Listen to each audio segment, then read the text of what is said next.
I recently found out that my husband, 42, is cheating on me with our married best friend, 32.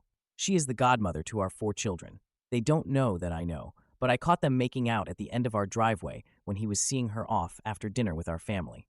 We live on a small acreage, and the driveway is a long way off from the main house. She had forgotten some crockery at the house, and I decided to walk it over because, for some reason, the two of them always took a while to say goodbye.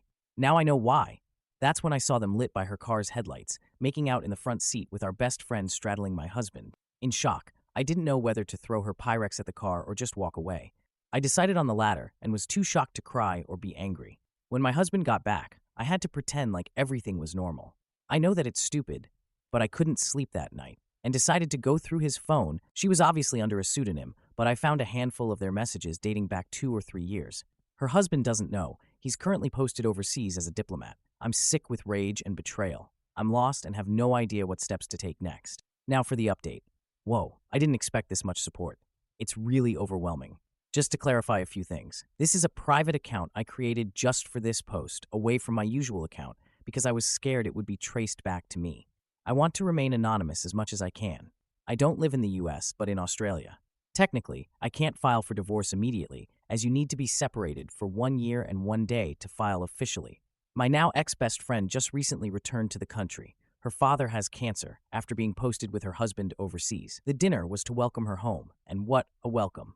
There's some comments here about the headlights illuminating them. Sorry, I meant overhead lights. As to what I'm going to do now, a part of me just wants to confront my husband, see what lame excuse he has. But I need to get away from him. This level of betrayal physically hurts. I can't help but think of all the times we spent together over the years and for how long our families were fooled. My mind is going crazy when she was single and he would rescue her from some bad date, or the times they were alone in my house when the kids and I were out. How irrationally angry he was when he found out she had a boyfriend, then chose to marry him. Thinking back on it, the two of them disappeared at her wedding. When I asked him where he was, he said he needed to reassure her that she had done the right thing. I feel so sick thinking of these things. Thank you, everyone, for your concern and advice. As of tomorrow, my husband is out of town. I've tried really hard to act normal around my now ex-best friend, but it's proving difficult, and I feel sick. I have been telling both of them that I've caught some terrible bug and just not feeling myself. While my husband is out of town for the next few days, my sister-in-law, who is the only other person who knows, my brother's wife, will help me pack important documents and store them somewhere my husband doesn't know about. I've organized for my kids to stay with them for a week while I sort my shootout. I've spoken to a family lawyer, and they have told me that the best way to start the separation procedure is to no longer be living under the same roof. I'm fortunate in that most of our assets are also in my name, and the land our house is on was gifted to us by my parents.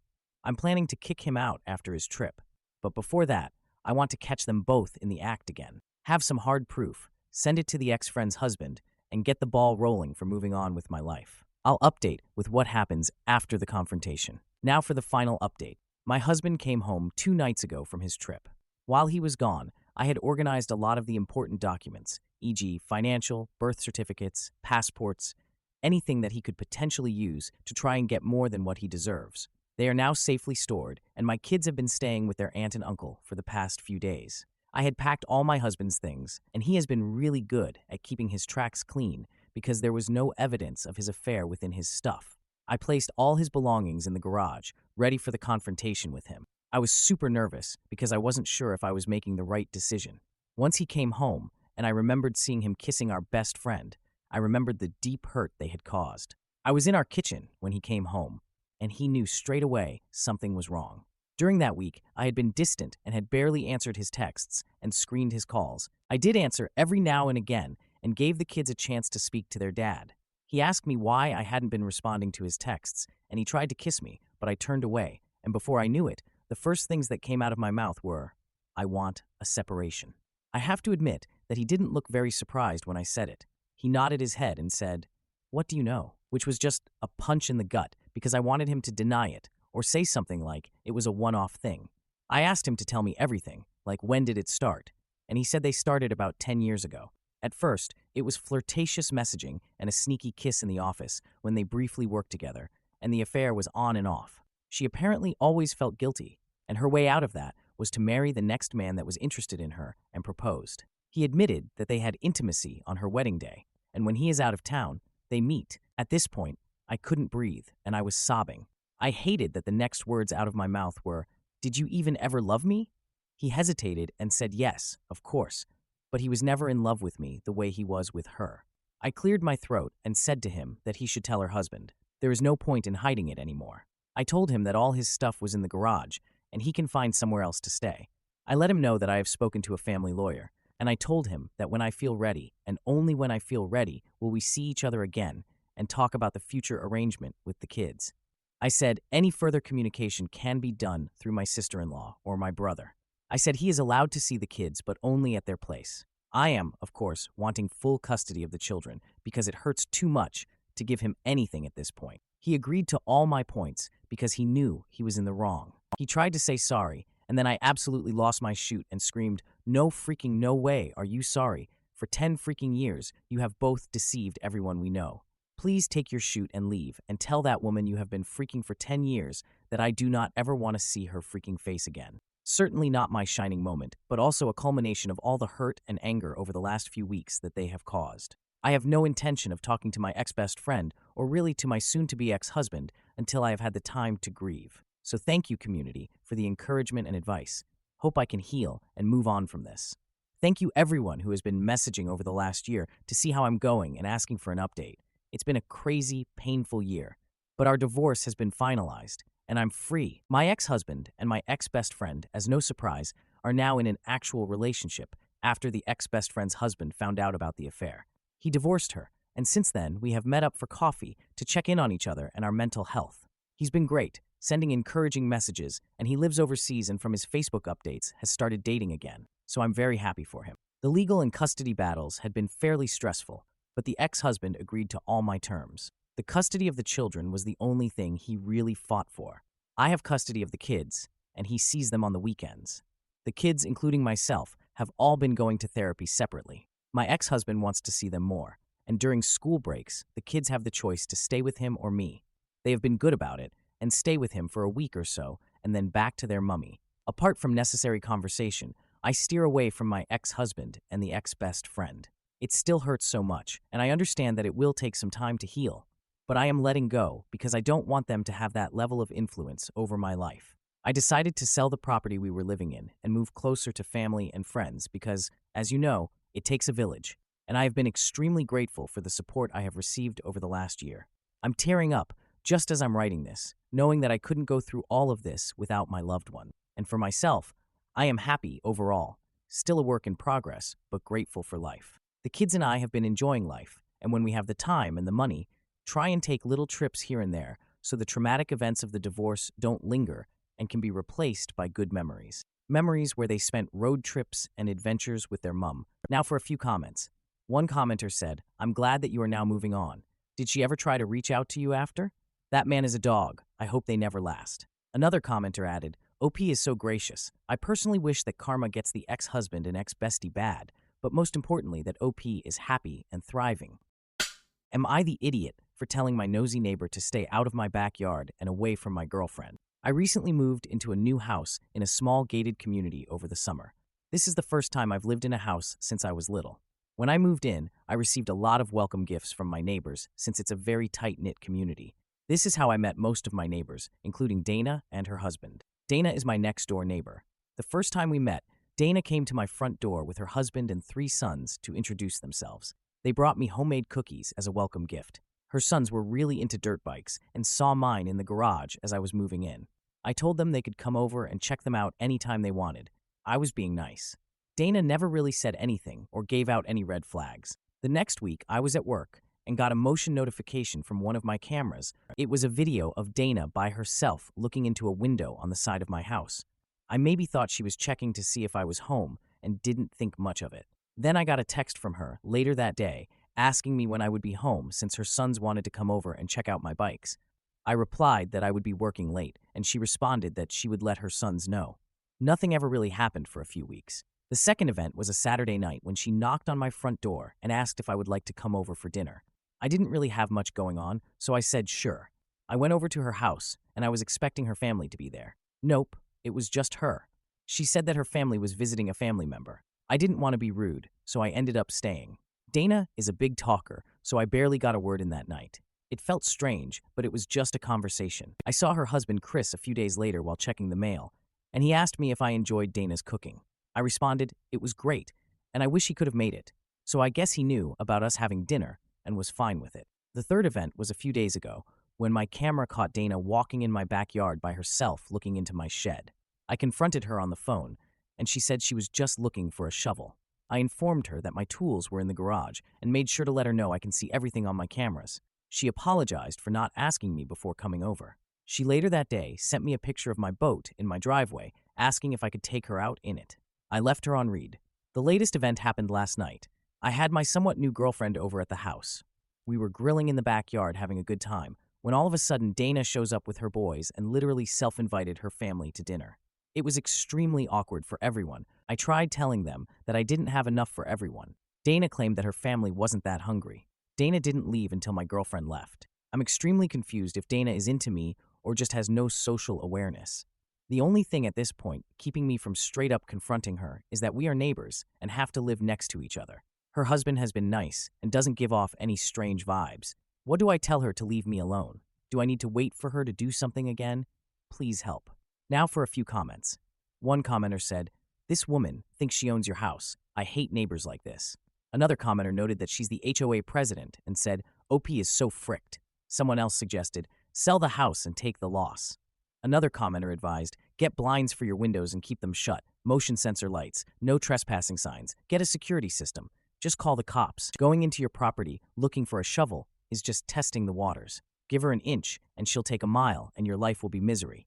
Better she hates you than steals from you." I replied, "I have blinds on the house." In the video, it looked like she was trying to find a window that was open. When I first was moving in, I left my garage open and went to lunch. A box of my clothes labeled clothes was missing. At the time, I thought maybe I lost it in the moving process, but now I think she had something to do with it. Another commenter said, "Oh, holy shoot, nightmare scenario."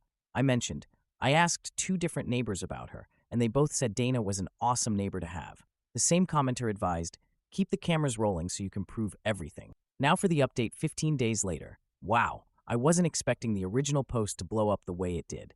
I would like to thank everyone for their advice. Turns out that the people who said she was into me were right. Dana texted me last Thursday, letting me know that her family was going out of town for the weekend. She said that she would be lonely and wanted to know if I'd keep her company. She said something like, "She's grateful to have such a young and strong man in her life," referring to me. I'm 90% sure that means she's into me. I politely declined by telling her that I would be with my girlfriend. Friday night, I'm chilling with my girlfriend at home, and Dana knocks on the door. I'm so thankful for my girlfriend because she let Dana have it. We didn't hear anything from Dana the entire weekend. I guess now Dana is mad because she issued an HOA violation for my trash cans being in the wrong place. Also, the other night she was taking pictures of my girlfriend's car parked on the street for whatever reason. Yesterday, I had a conversation with one of my neighbors who let me know that Dana and her husband are apparently in an open relationship because her husband is bi. Anyways, not really my problem, and I'll just deal with them as my neighbors. Ever since my girlfriend had that talk with her, she hasn't been on my property. Thanks again for the help. Now for a few comments. One commenter suggested, "I'd go to the HOA and threaten them with a intimacy harassment suit if she keeps it up with the fines and pictures." Another commenter advised, "Yes, but make sure you frame it to the HOA as they are enabling her harassment. They are a vehicle for her harassment. They are making you feel attacked and harassed for not having intimacy with her. You plan to hold them liable for it. Don't let them tell you it's between you and her. Tell them that if they continue, you'll be sending them a certified letter with the same information so that you have it on record that you notified them of their role in harassing you." Another commenter said, "Good thing she is dumb enough to do it over text. Am I the idiot for refusing to have kids in a country that feels like a powder keg ready to explode? I am a dual citizen in the USA. My husband is American, and we have been talking about having children, but the unrest from the election has really changed my mind about having children here ever, no matter the outcome. His is not a financial issue either. I am decently well off from my work. I am an engineer. The issue is, this country literally terrifies me right now. It's not the country I moved to in college. It's horrifying. And every day I talk to anyone or walk down the street and see someone talking about their political affiliation here, it makes me seize up. I feel like I'm my great-grandma watching dictator come into power. She described the realization to me once, and man, it feels eerie. And honestly, it doesn't matter who wins. It's that we're surrounded by people whose views disturb me at this point. We're in red. I've already begun looking at houses in Canada. I've been telling my husband for a while, 3 years, that I don't think I want to live here anymore. But tonight, I put my foot down and told him I don't want to have children here ever. It is honestly a deciding factor. I don't want to raise children here. I don't want to be here. I don't want to be pregnant here. He just kept saying, "Why are you being like this?" But I don't know how to explain it better. Now, for a few important comments, he's always understanding until he isn't when I tell him it's time to leave. He thinks these are all serious issues, but not serious enough to leave for. I love him. I stayed here for him. We've been together for almost a decade. Because you might die in childbirth from something entirely preventable. Because even if you're okay, if you have a daughter, she might not be. I would never have a child in the US either. The insane anti-abortion laws, the school shootings, the cost of delivering a baby at a hospital, the cost of healthcare in general, the lack of paid maternity leave, the lack of paid paternity leave, the cost of higher education, the lack of paid vacation, the housing market. Explain it. Tell him you don't want to die if something's wrong with your pregnancy. And if he can't understand that, find a new husband. I'm so sick of these men pretending like they just don't understand. It's not they don't understand. It's that at the heart of it, they don't care enough to inconvenience themselves. Now for the 5-day update. I don't know if this is worth an update. I do know this got bigger than I thought it would be. I don't think it put enough markers that could out me. Other than that, I'm a dual citizen in a red state, and I think a lot of dual citizens are likely thinking as I am. A day ago, I saw something that really kind of cemented my choice. A truck stopped next to me at a red light on my regular grocery route, and on the window it had painted, "Her body, my choice." I've never heard this line before. I don't know if it's some wave of insanity overtaking that side of America. I don't care.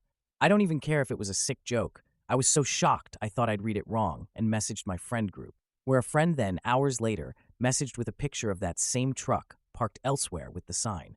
I've decided to leave.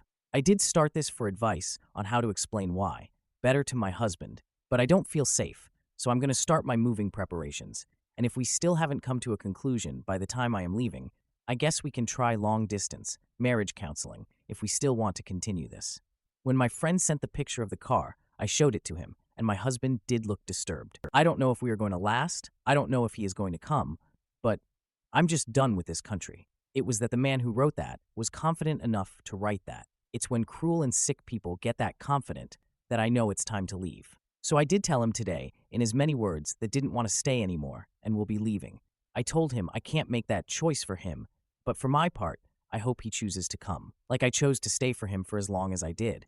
I had a planned trip, but I have extended it. I'm going to visit my family for longer to look at areas. I'm sorry if this is not the update some people were hoping for, but with my grandmother's advice, I'm also getting the same feel as when I lived in BC and saw people stay in their homes until the very last minute during the wildfires, and they gained nothing from not leaving earlier. Nothing. Not sure when I'll update again, but I hope everyone is safe out there. Now for a few relevant comments. It's not one pickup. It's not one idiot. The man driving the truck probably doesn't own a reprographics company. What that means is that there is a business out there who not only manufactured the sticker, but has a market to sell it. That sticker represents a cluster of decisions and choices that led to the sticker being seen in her own town. The message doesn't exist in a vacuum. It's merely the first physical manifestation of an idea that has been disseminated, a meme in the wild. That's what dangerous ideas do. They spread, and this one is a vile idea that's spreading. OP has an avenue to leave, and I don't blame her. Come home before the choice to have children is no longer your own.